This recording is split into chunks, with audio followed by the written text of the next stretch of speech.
Good morning students.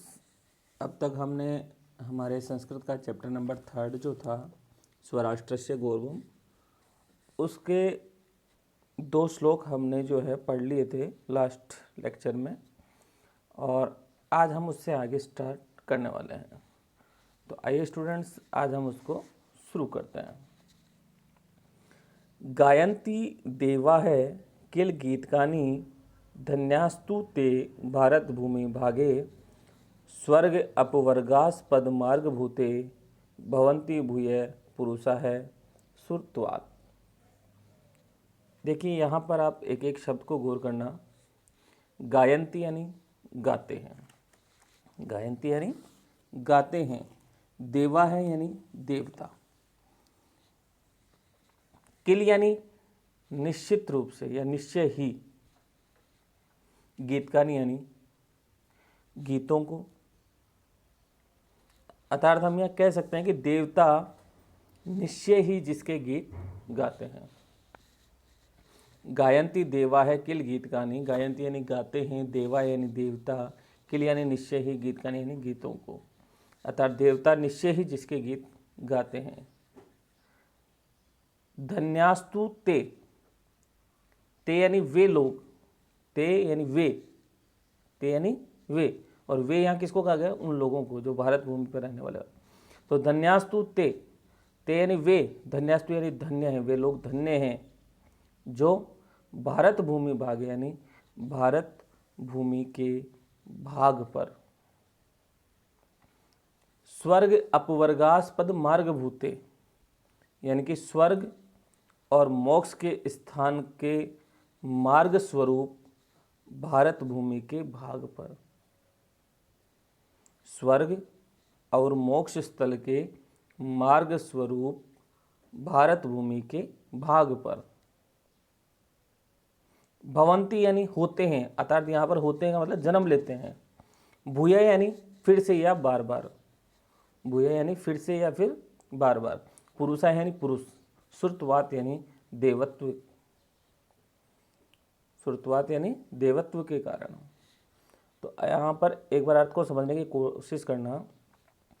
गायन्ति देवा है किल गीतकानी, देवता निश्चय ही जिसके गीत गाते हैं। धन्यास्तु ते, धन्य तो वे लोग हैं, अर्थात धन्य तो वे मनुष्य हैं जो स्वर्ग अपवर्गास्पद मार्ग भूते, जो स्वर्ग और मोक्ष स्थल के मार्ग स्वरूप भारत भूमि भागे, भारत भूमि के भाग पर, सुरत्वात् यानी देवत्व के कारण, भूया यानी बार बार, भवंती यानी जन्म लेते हैं, अर्थात देवता है निश्चय ही जिसके गीत गाते हैं। धन्यास्तुते, और धन्य तो वे लोग हैं या वे पुरुष यानी वे पुरुष हैं जो स्वर्ग अपवर्गास्पद मार्ग भूते, जो स्वर्ग और मोक्ष स्थल के मार्ग स्वरूप भारत भूमि भागे यानी भारत भूमि के भाग पर, सुरत्वात् यानी देवत्व के कारण, भूया यानी फिर से या फिर बार बार, भवंती यानी होते हैं या जन्म लेते हैं। ठीक है स्टूडेंट्स।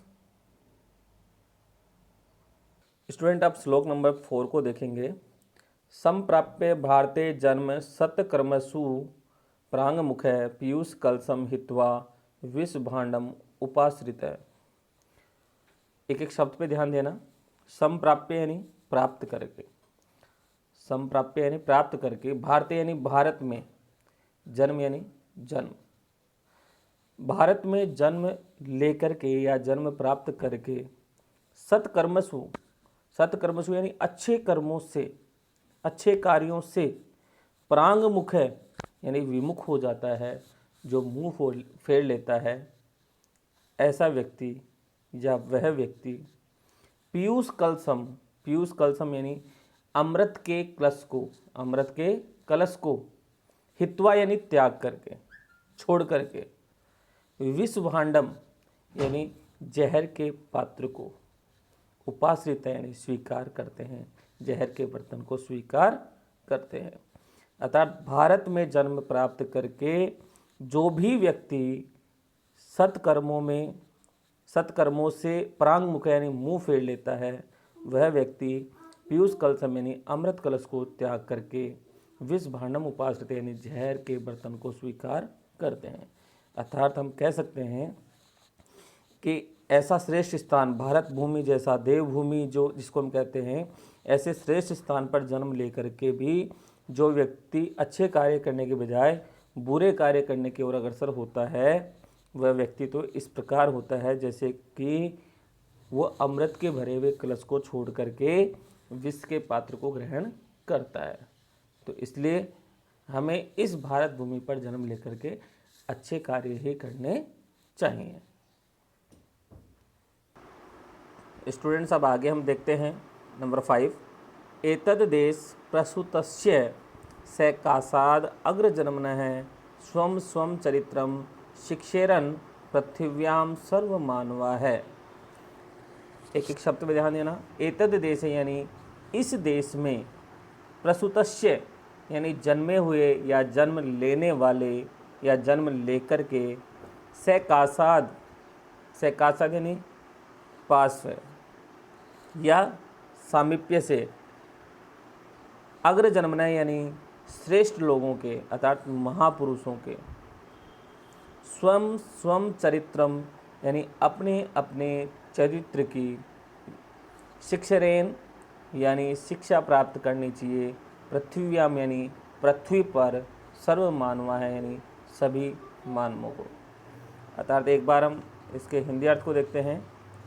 एतद देश यानी इस देश में, प्रसूतस्य यानी जन्म लेकर के, इस देश में जन्म लेकर के या जन्मे हुए या जन्म लेने वाले, अग्र जन्मना है यानी श्रेष्ठ लोगों के यानी कि महापुरुषों के, सैकासात यानी पास जाकर, इस देश में जन्म लिए हुए या जन्म लेने वाले, अग्र जन्मना यानी महापुरुषों के, श्रेष्ठ लोगों के, सैकासात यानी पास जाकर के, पास जाकर, पृथ्व्याम यानी पृथ्वी पर, सर्व मानवा यानी सभी मानव जो हैं, स्वम स्वम चरित्रम यानी अपने अपने चरित्र की, शिक्षरेन यानी शिक्षा को प्राप्त करें या शिक्षा को प्राप्त करना चाहिए। अर्थात हम कह सकते हैं कि इस पृथ्वी पर जैसे जितने भी देश हैं उनमें भारत देश में पूर्व में जन्म लेने वाले जो है लोग हैं वो श्रेष्ठ हैं, क्योंकि उनसे इस धरती पर रहने वाले सभी पृथ्वीवासियों को शिक्षा प्राप्त करनी चाहिए और अपने चरित्र का निर्माण करने में अपना संपूर्ण प्रयास उनको लगा देना चाहिए। तो ये श्लोक हमें बताता है कि इस देश में जन्म लेने वाले श्रेष्ठ लोगों के यानी कि महापुरुषों के पास जाकर पृथ्वी के सभी मानव अपने अपने चरित्र की शिक्षा को प्राप्त करें। ठीक है स्टूडेंट्स, नेक्स्ट हम देखते हैं। अपि स्वर्णमयी लंका न मे लक्ष्मण रोचते जननी जन्मभूमिश्च स्वर्गादपि गरीयसी।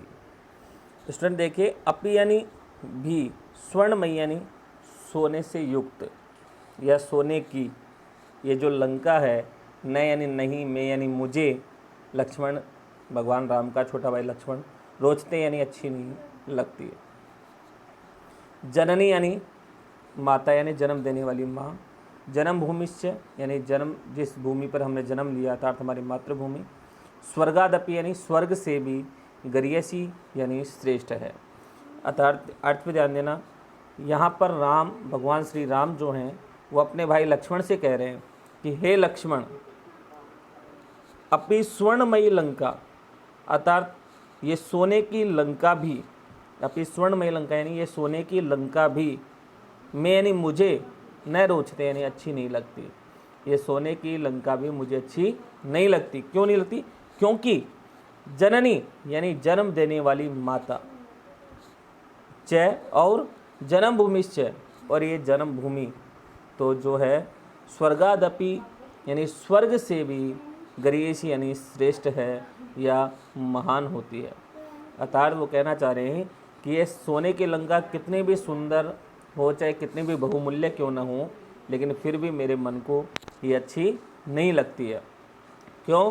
क्योंकि मेरे लिए तो जन्म देने वाली जो माँ और मातृभूमि है, ये दोनों स्वर्ग से भी बढ़ कर के महान है, स्वर्ग से भी बढ़ कर के श्रेष्ठ हैं।